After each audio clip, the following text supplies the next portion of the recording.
पाकिस्तान पाकिस्तान की That लड़की is बहुत my- पसंद है। That is my neighbor country. It's my neighbor country. I know many things about Pakistan. बीते एक साल में पाकिस्तान की 12.5 मिलियन यानी कि 1.25 करोड़ आबादी गरीबी रेखा से नीचे आ चुकी है। 40% आबादी बुनियादी जरूरतों को पूरा नहीं कर पा रही है। 10.4 अरब डॉलर यानी कि 852.39 लाख करोड़ के साथ पाकिस्तान IMF का चौथा सबसे बड़ा कर्जदार है। इन सभी आंकड़ों और बीते कुछ समय से पाकिस्तान के इकोनॉमिक क्राइसिस से जुड़ी खबरों के बाद आप भी पाकिस्तान के लिए बुरा फील कर रहे होंगे, जो जायज है, क्योंकि कैसे भी सही पर है तो हम भाई बंधु। लेकिन दोस्तों, क्या आप जानते हैं कि 1947 के बाद एक समय ऐसा भी था जब पाकिस्तान ऑलमोस्ट सुपर पावर बन गया था। अमेरिका और पाकिस्तान का सबसे अच्छा दोस्ताना हुआ करता था। सऊदी, कतर सहित तमाम मुस्लिम देशों की सेना को पाकिस्तान आर्मी ट्रेनिंग दे रही थी। यूएसए, अरब कंट्रीज सहित खाड़ी देश में भी पाकिस्तान को सुपर पावर बनाने में मदद की जा रही थी। तो फिर ऐसा क्या हुआ जो पाकिस्तान की माली हालत इतनी खराब हो गई? अमेरिका सहित मुस्लिम देशों से इसका तालमेल बिगड़ गया। चलिए जानते हैं। वीडियो में आगे बढ़ें उससे पहले अगर आप एक सच्चे हिंदू हैं तो सब्सक्राइब करें फैक्ट मंत्रा चैनल को और बेल नोटिफिकेशन को ऑल पर लगाएं ताकि कोई भी वीडियो मिस ना हो। दोस्तों, जैसा कि आप सभी को पता है कि पिछले कुछ सालों से पाकिस्तान के हालत बहुत बुरे हैं। यानी हम कह सकते हैं पाकिस्तान पिछले कुछ समय से इकोनॉमिक क्राइसिस से गुजर रहा है। पाकिस्तान में इन्फ्लेशन 30% के अराउंड है, जो कि पिछले 50 साल के इतिहास में सबसे ज्यादा है। और यही वजह रही है कि पाकिस्तान में लोग खाने तक को तरस रहे हैं। इसके अलावा भी उन्हें बहुत सी मुश्किलों का सामना करना पड़ रहा है। इतना ही नहीं दोस्तों, पाकिस्तान में एक समय तो ऐसा था जब उनके पास सिर्फ 30 दिनों का सामान इंपोर्ट करने के पैसे बचे थे, यानी उसके बाद द एंड। बता दें कि अफगानिस्तान के अलावा पाकिस्तान ही ऐसा देश रहा है जिसकी इकोनॉमी सबसे वर्स्ट इकोनॉमी बन चुकी है।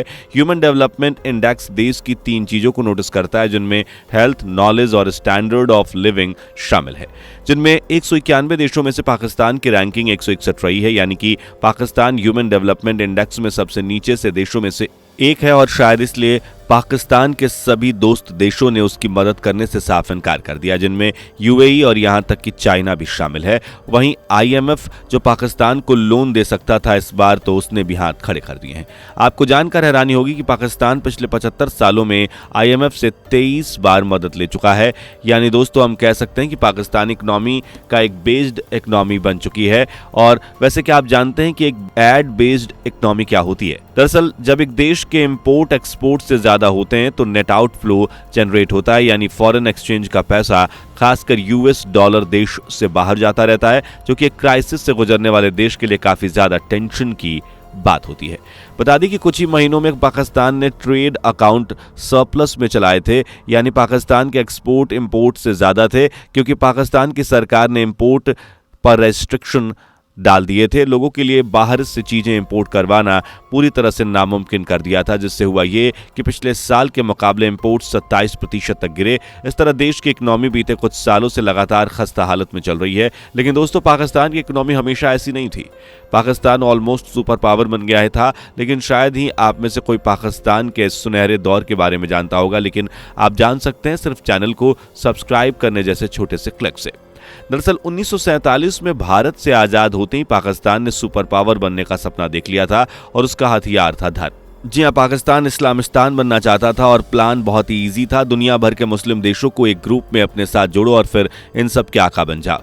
इस मुहिम को पूरा करने के लिए पाकिस्तान के टॉप लीडर चौधरी खाली कजुमन ने मिडिल ईस्ट कंट्रीज का दौरा किया, लेकिन बात नहीं बनी क्योंकि इन दिनों मिडिल ईस्ट अपने ही दंगों में उलझा हुआ था। पाकिस्तान ने हथियार नहीं डाले और OIC यानी ऑर्गेनाइजेशन ऑफ इस्लामिक कॉरपोरेशन की नींव रखने में मदद की, ताकि सभी मुस्लिम कंट्रीज एक मंच पर आ सकें। पाकिस्तान का यह सपना आज़ादी के बाद नहीं बल्कि पहले से ही चल रहा था, क्योंकि आज़ादी से पहले ही ऑल इंडिया मुस्लिम लीग के जिन्ना ने पाकिस्तानी सोल्जर्स को इंडोनेशिया भेजा ताकि वो अपने मुस्लिम भाइयों को आज़ादी दिलाने के लिए मदद कर सके।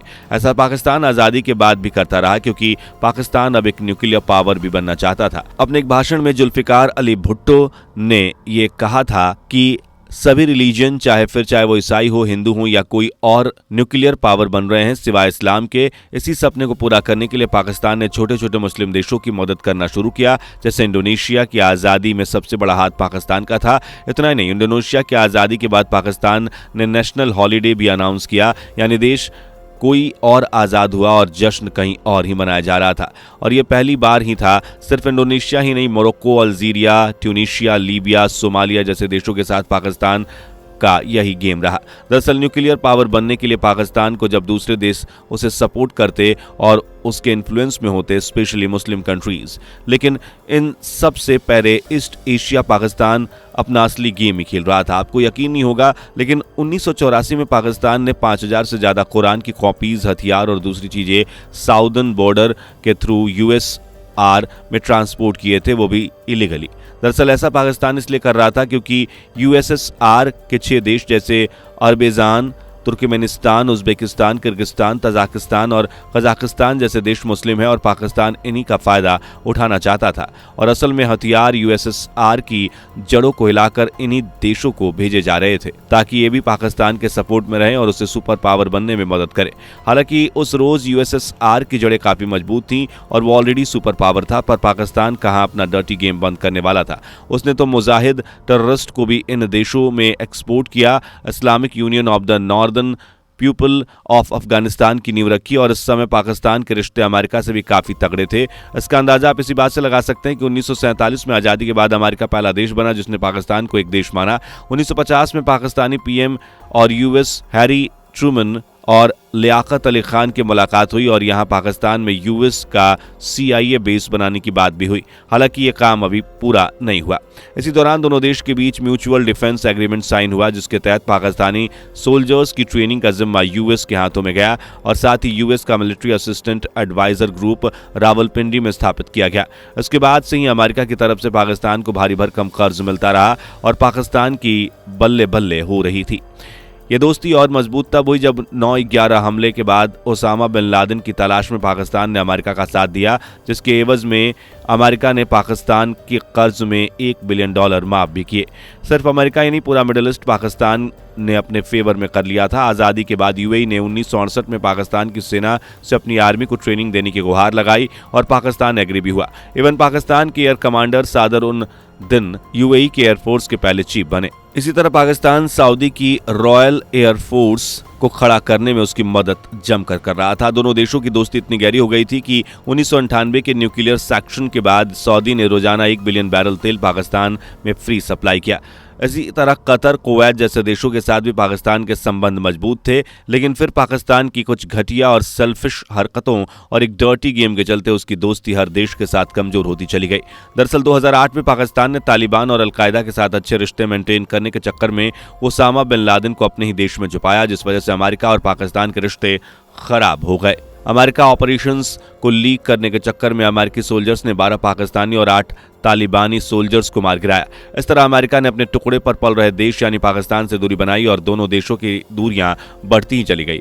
यही हुआ सऊदी के साथ। सऊदी को यमन युद्ध के दौरान पाकिस्तान की मदद चाहिए थी, लेकिन पाकिस्तान ने नजरअंदाज कर दिया। इसलिए कश्मीर के मुद्दे पर पाकिस्तान ने सऊदी से मदद मांगी तो उसने भी जैसे को तैसा दिया, यानी इग्नोर। ये वो दौर था जब अपने उलझे हुए रिश्ते सुधारने की जगह पाकिस्तान आतंकवाद को बढ़ावा दे रहा था, भारत के कश्मीर पर हमले कर रहा था, जिसके चलते न सिर्फ यूएस बल्कि मिडिल ईस्ट कंट्रीज भी उससे ताल्लुक बिगाड़ते चले गए। और वो टाइम है जब पाकिस्तान अगर किसी देश को फोन करता है तो सामने वाला सोचता है कि शायद पाकिस्तान भीख के तौर पर कर्ज मांग रहा है, इसलिए कोई भी उसकी मदद को तैयार नहीं है, क्योंकि कहीं ना कहीं पाकिस्तान ने हर देश के साथ दगाबाजी की है, कर्ज लेकर वापस नहीं दिया, आतंकवाद का साथ देने के चक्कर में अपने ही दोस्तों का नुकसान किया और कहीं ना कहीं आज उसी का खामियाजा पाकिस्तान भुगत रहा है। तो दोस्तों, ये थे पाकिस्तान की वर्स्ट इकोनॉमी के रीजन और सुपर पावर बनते बनते विश्वासघाती देश बनने तक का सफर। आपका इस वीडियो और पाकिस्तान के बारे में क्या कहना है, कमेंट करके बताएं। वीडियो पसंद आई हो तो लाइक, शेयर और सब्सक्राइब करना ना भूलें। दोस्तों, आपको स्क्रीन पर 2 और वीडियोस दिखाई दे रही हैं, जिसे देखने के लिए स्क्रीन पर क्लिक करें।